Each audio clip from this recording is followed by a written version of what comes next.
There is nothing more important than that solid, good, ready position. Get down with your weight slightly forward so you can move to the right or move to the left, or even be in good balance if that ball comes right at you. It's not swinging at the ball, but just making contact with the opponent's ball and directing it. The hip and shoulder rotation is the backswing. This keeps that racket head out in front of you. Your eyes should concentrate on the ball with a minimum of head movement. That's the volley.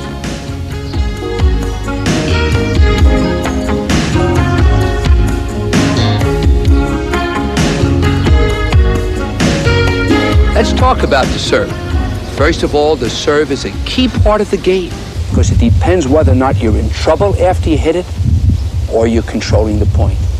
If you can, at the very minimum, get a neutral return, you have a chance to win the point. We want more than the neutral return. We want a feeble return from a forcing serve. The grip. Andre Agassi uses the continental grip for the flat serve with a minimum of spin on the ball. For the second serve, he moves his hand slightly to the left to the backhand grip, which enables him to put a brushing up effect on the ball with spin and added control. The same is true for his kicker serve, which Andre will use as a first or second serve. 2, the toss. The ball and racket must work together. No matter what serve motion you have elected, the ball and racket work together, giving you rhythm and timing. The toss is essential. You must throw the ball up high enough to give you time to get that racket around so you can make contact in the same place over and over again. Normally on the first serve, the best place to toss the ball is slightly in front of you and in the area of your left foot or your front foot. On the second serve, a small variation with the ball thrown not so far in front and a bit more to the left. For the majority of players, the tossing area doesn't change much because they want to disguise the type of serve they are going to hit up until the point of contact. The ball and racket must work together to be able to reach up, make contact, get that racket going, and a big follow through. At the point of release, the left hand must be fully extended, pointing upward while the right hip and shoulder are rotating in a slight downward motion, preparing the racket head for its accelerated upward motion. Do not forget the use of the legs in the serve. It's so essential to provide the extra power and upward movement towards the ball. Getting the thrust from your legs and getting that right side to rotate at the same time towards the ball will give you the feeling that you are attacking the ball with confidence. Another thought to the serve is, where do you end up? Does your left foot come forward? Do you jump up off your feet? Do you keep your left foot planted and go up on your toe and let your right leg come over? All of them are correct. Look at the service of today. Everyone hits it differently. The stance. You must get into a stance that gives you balance to apply your serving motion with the ball and racket working together. The follow through. Whether you are a serve and volleyer or a baseline player, you must follow through into the court with your weight going forward. You either continue to the net or recover back to the baseline position. Power versus placement. In your arsenal of serves, you should have the ability to hit the big serve. But if it isn't working on a given day, don't panic. Go to your other weapon, which is the high percentage placement serve, which will keep your opponent guessing and allow you to still play your attacking service game. The most important thing about hitting an effective serve is not how hard you hit it, but where you put it.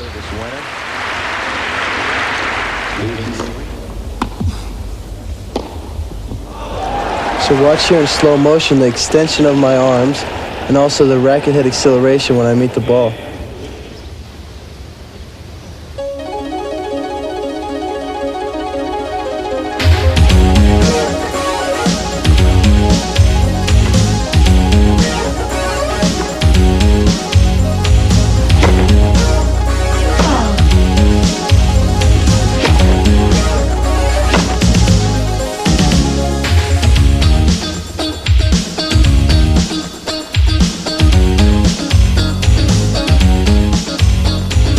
I think there's a lot of misconceptions on what a good server actually is. A lot of people think, hey, if I hit that first serve real hard, even if I miss, I'm going to look like a good server. And then they go for a second serve and they just pray that it's going to go in. I think the idea is to take a little bit off that first serve and just get a lot more first serves in. And eventually, as you start doing that, you'll find your confidence start making that serve get a little harder, and pretty soon it'll be a big serve. But it's important to work on your percentage more so than power, and work on your placement more so than power. And if you're moving the serve around, it's a lot more effective than people realize. The serve. It's very important that you establish a sound stance that enables you to have good balance in the total serve motion. You've got to go up after the ball. You've got to toss that ball up with your left hand. As that left hand is fully extended, the right side of your body has rotated with the hip and shoulders. Those legs are going to push you up and after that ball. You're going to make contact with that ball with an accelerated racket head. And then I want you to follow through with a big follow through on the completion of the serve.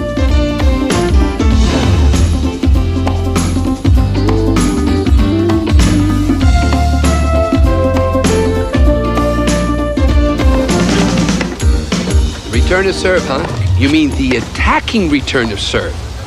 That's what it's about. Andre Agassi, 4 and 5 years old. His father, Mike, standing behind him. Go for it, son. Hit it, son. Harder, harder, harder. That's why Andre Agassi's return of serve is a weapon. The mental attitude is positive.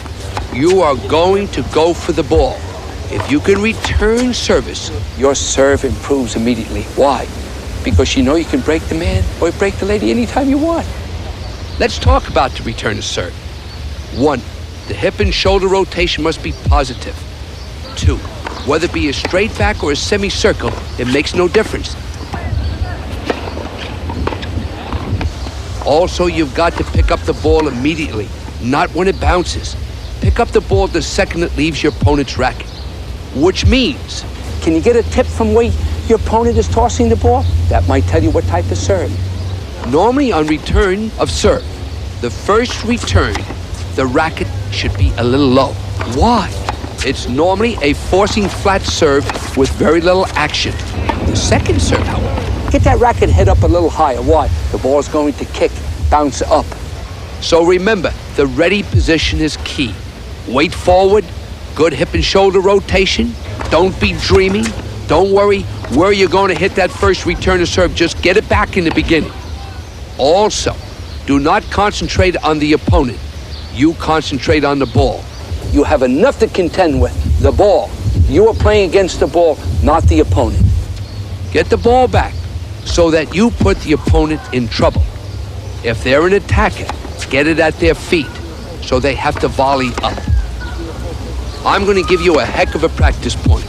Get your opponent or your pro to get up on the service line. Get that basket of balls. Let the server get up close to you and fire the ball. Why? You must eliminate all excess movements. You have to pick up that ball early. You have to have that quick shoulder and hip rotation. Why? The ball will get by you if you don't. See, the idea of this drill is if you put somebody up there to serve from that range, what happens is when they stand back at the baseline in a regular match, you feel like you have all day to hit the shot.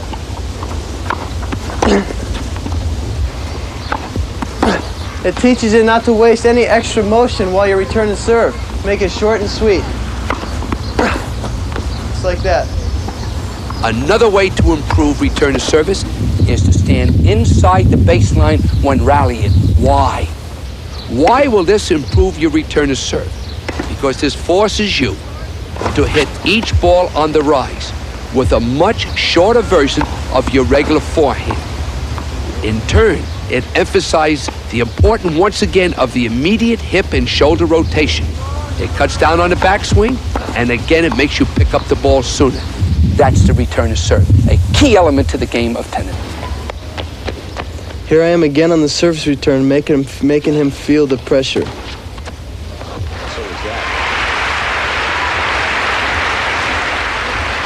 And if you look here in slow motion, you'll see exactly how I hit that shot so offensive.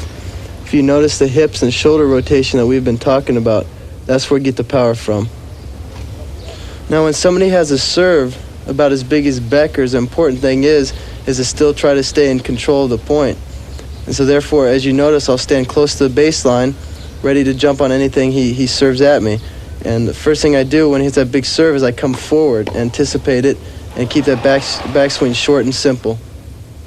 Here again, you notice my backswing. Notice how it's really short and didn't have to do much with it. Just block that serve right back, use his power to your advantage.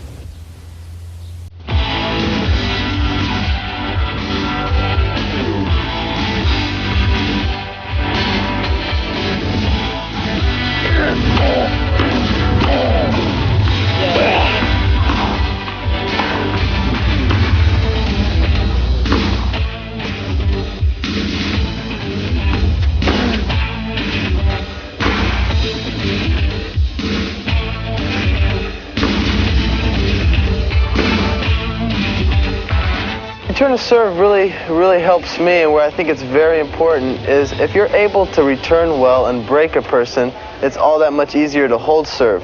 And I think that's very important. And what I try to do on a service return is I try to punish their serve so much that they try going for a bigger serve, and then they try going for a bigger serve, and pretty soon they start missing, they start getting the double faults, and then it's all a step in really setting the tone for a match. And if I'm breaking a person, chances are I'm going to be holding serve just as much. Return to serve is important. You must attack the ball. I want you to get down into a good ready position. Get down. Watch the ball. Pick it up quickly. But if you have that hip and shoulder rotation, you've got that short swing. You can get that ball back, and you can get it back offensively. And that's what I want you to do. Once you get confidence that you can return serve, then start placing your return to serve.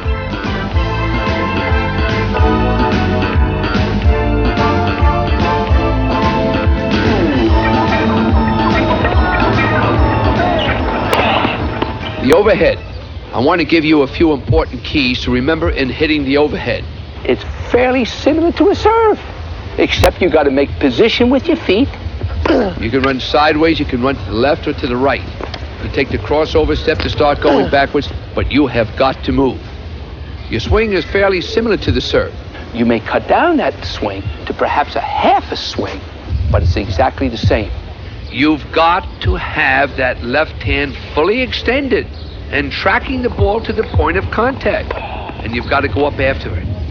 And you've got to attack it in the same manner as you would the serve. Get that racket head up there and let it do its work. Get that racket head to speed up on contact and go up and reach for the ball as if you own it. And remember, if that left side is up and your head is up, you're going to be reaching up for the ball. And if the ball gets behind you a little bit, don't worry about that. Speed up the racket head a little bit more and exaggerate your follow through. If you try to guide the ball back into the court, the ball is going to go long, and even if it does go in, it has no power. So what did you gain? But on the other hand, we do not want you to muscle the ball for power. It is the timing and rhythm, and yes, relaxation that allows you to reach up with that racket head and let it do its work. A word of caution. Try to keep your upper body very still and with your head looking up towards the ball at all times. This will prevent any premature pulling off the ball. Watch the ball actually make contact with the racket. You cannot watch the ball too long in the overhead. Make up your mind that you are going to learn how to hit the overhead. How do you practice this? You're going to go out there with your pro or practice partner, and they are going to feed you as many balls as they have to until you learn to hit the overhead. This positive attitude that you're going to hit it will set the stage for improvement. Your first overhead should be from a position fairly close to the net. You will quickly become confident and will then expand your area of practicing the overhead from all directions. After you can hit the shot consistently, then the next step is to go for placement through refined body position and balance, always with a positive racket head acceleration. You can do it. It's just as easy as any other stroke. It's your attitude that counts. Here you're going to see me using my big ground strokes to set up the point. I'll start working them side to side, just waiting for my opportunity to really attack. And I never try moving off that baseline. I always try coming forward to hit my shots.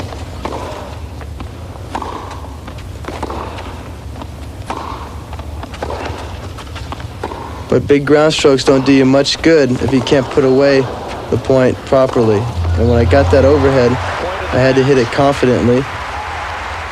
This attacking attitude of Andre is a result of endless hours of practice. There is no shortcut to this quality of play.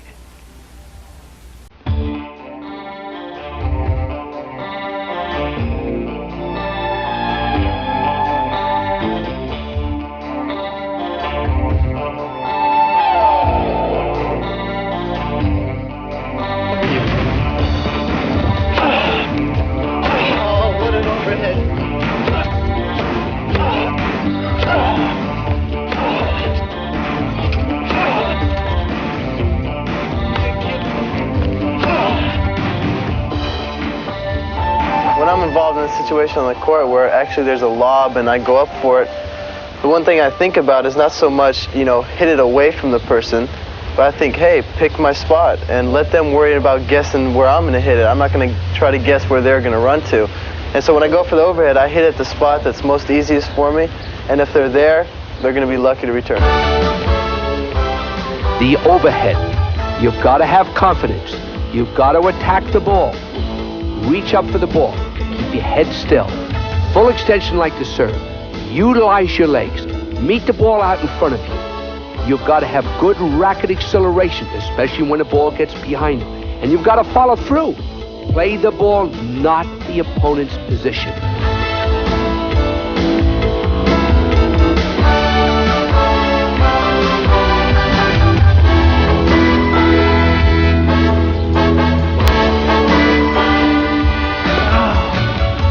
Lob. It is not a new stroke. A lob is nothing more than a forehand and backhand hit with a little higher trajectory. Now you have variations of the lobs. You have the offensive lob, which is nothing more than making contact with the same stroke setup as the forehand or backhand ground stroke, except just before contact, the racket head moves further under the ball, maintaining a firm wrist and a slightly open face of the racket head. The defensive lob is similar to the offensive lob, but has a more open face, sending the ball to a much higher height over the net to gain some time in order to recover position. Then you have the famous Andre Agassi topspin forehand and backhand lob. Because of Andre's semi-western grip and rapid racket acceleration, with the racket head making contact far underneath the ball, this shot is a powerful and deceiving weapon. With the quick acceleration and brushing effect from either his forehand or backhand side, the opponent will often look up and say, oh, that ball is going out, and it falls in about 2 feet from the baseline. When the ball has that excessive topspin rotation, it has a big advantage. It will clear the net well over the opponent's outstretched racket and still fall into the playing area. Andre uses this shot to create outright winners, and in addition, it helps him set up his angles and passing shots when the opponent elects to stay back from that attacking net position. It's a point of beauty to watch Andre do this shot. I want you to hit the lob exactly how you hit your ground strokes.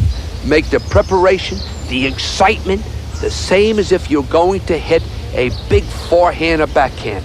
And at the last split second, drop the racket head underneath the ball to hit one of the 3 different lobs.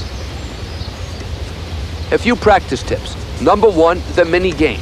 Remember the mini tennis game? What's the key to mini tennis? The rapid acceleration of the racket head. The same as applies to the topspin lob. You want to practice the offensive lob? Just hit regular ground strokes a little higher. And the defensive lob, higher yet. And if that isn't enough, anytime your opponent attacks the net for the next month, I want you to hit